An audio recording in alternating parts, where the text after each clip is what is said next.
Olá pessoal, sejam bem-vindos ao canal Aprenda Fácil Educação Financeira. Hoje nós vamos falar sobre o Itaú e os resultados do terceiro trimestre. Para quem não conhece o porquê do Itaú ser um dos queridinhos de quem faz buy and hold, aqui está o gráfico do lucro líquido em azul e os proventos em verde, que eu retirei do site Fundamentos. Reparem os lucros e os proventos em ascensão. Dá para entender agora o quanto de valor o banco deu de retorno a quem investiu nele. Vamos falar rapidamente dos resultados do terceiro trimestre aqui, para depois esmiuçar cada um. O lucro líquido recorrente alcançou 7,2 bilhões no terceiro trimestre de 2019. O ROI ficou estável, em 23,5%. A carteira de crédito aumentou, principalmente para pessoas físicas, micro, pequenas e médias empresas, o que levou ao aumento de 742 milhões na margem financeira com clientes. No mesmo período, a receita com prestação de serviço aumentou 2,2%. Uma das virtudes do Itaú pode ser vista em como ele consegue transformar rapidamente decisões da diretoria em ações nas pontas. O banco resolveu aumentar seu leque de clientes para defender sua margem financeira. Se há 5 anos grande parte da carteira do Itaú se concentrava em grandes empresas e as pequenas estavam praticamente excluídas, agora vemos de forma lépida o banco mudar de direção e passar a emprestar grande parte dos seus recursos a pessoas físicas, micro, pequenas e médias empresas. Eles não só defenderam sua margem, como a aumentaram. A margem financeira cresceu 4,4% em relação ao trimestre anterior e 9,1% em relação ao terceiro trimestre de 2018. E teve ainda um crescimento de 7,5% nos 9 meses iniciais em relação aos 9 meses iniciais do ano passado. Nós tivemos 2 reduções de ganho importantes para o banco. A primeira foi a diminuição do ganho financeiro que o Itaú tem, aplicando seu capital de giro, e isso ocorreu devido à queda da taxa Selic. Some-se a isso a queda no spread do banco. Spread é a diferença entre a taxa que o banco consegue captar dinheiro e a taxa na qual o banco efetivamente empresta esse dinheiro.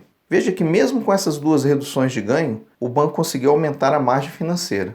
Aqui uma parte que ninguém vai te contar. O empréstimo a uma empresa grande tem 3 vantagens: maior clareza de recebimento, menor custo da análise do balanço e menor necessidade de provisionamento. O que é provisionamento? Provisionamento é um dinheiro que o banco estoca para cobrir possíveis prejuízos. Isso é muito ruim para o banco, porque diminui a quantidade de dinheiro que ele pode emprestar. Então, o provisionamento, em última análise, ataca a eficiência do banco, reduzindo o ROI. O custo do crédito aumentou em 11,1% no último trimestre e 37,8% em relação ao mesmo trimestre do ano anterior. Por quê? Porque o banco passou a emprestar mais dinheiro para pessoas físicas, micro e pequenas empresas. E é aqui que está o porém da decisão da diretoria. Reparem no salto da carteira de crédito. Para pessoas físicas, há um aumento de 3,3% em relação ao trimestre anterior e 14,9% em relação ao mesmo trimestre do ano passado. Aqui que eu digo que o banco consegue transformar em ações as decisões da diretoria. Ela decidiu se expor mais ao risco. Então, rapidamente, ocorreu uma ampliação do crédito para as micros, pequenas e médias empresas, aumentando em 67,5% em relação ao trimestre do ano anterior. É importante destacar que esse crédito ao pequeno é fundamental para o país crescer, e com a diminuição dos juros, provavelmente essas empresas terão um maior poder de pagamento. O banco aposta nisso. Quanto às grandes empresas, também ocorreu um aumento, porém mais modesto, de 4,1% comparados ao mesmo trimestre do ano anterior. Devido ao aumento do percentual da carteira de crédito às pessoas físicas, às micros, pequenas e médias empresas, podemos ver o aumento do provisionamento. E o que aconteceu com o ROI? Relembrando, o ROI é o retorno sobre o patrimônio líquido e, surpreendentemente, ele se manteve constante. Ou seja, o banco até o momento não perdeu eficiência, mesmo com a diminuição do spread e das taxas de juros do seu capital de giro. Então a decisão de emprestar aos pequenos parece estar dando bons resultados até o momento. Aqui mais 2 áreas nas quais o Itaú me surpreendeu positivamente. Nos serviços, o Bradesco teve uma queda de pouco mais de 10% nas suas receitas no trimestre. Porém, o Itaú conseguiu elevar em 1% no último trimestre. Como ele conseguiu fazer isso em um momento no qual os bancos têm de abrir mão de parte de suas tarifas para fazer frente às fintechs? Uma das razões foi a decisão correta de oferecer para seus clientes fundos de investimento de empresas externas. Assim, diminuiu a necessidade de os clientes buscarem uma corretora para ter acesso a esses fundos. além do Itaú ficar com parte da taxa dos fundos. Com isso, o banco teve dois ganhos: reduziu a fuga de clientes e aumentou as receitas. Na área de seguros, que não é o forte do Itaú, houve um pequeno ganho em relação ao mesmo trimestre do ano passado, mesmo com a diminuição do número de agências. Isso mostra outra decisão correta: o fechamento não afetou a venda. Na teleconferência dos resultados do terceiro trimestre, o presidente do Itaú, Cândido Bracher, disse que o banco pretende fechar mais 400 agências. Com a unificação do Itaú com o Unibanco, algumas delas ficaram a menos de 500 metros de distância uma da outra.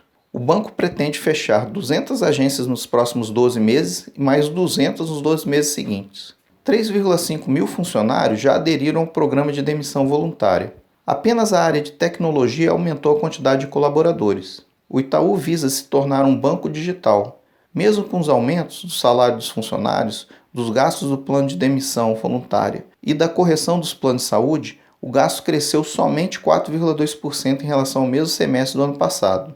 Há um ano, o Itaú tinha pouco mais de 100 mil funcionários. Agora tem 96 mil e deve cortar mais nos próximos anos. Não é uma boa notícia para os empregados da instituição, mas foi a forma que o banco enxergou para fazer frente às fintechs. Como conclusão, podemos dizer que o Itaú demonstra mais uma vez o quanto é uma instituição ágil.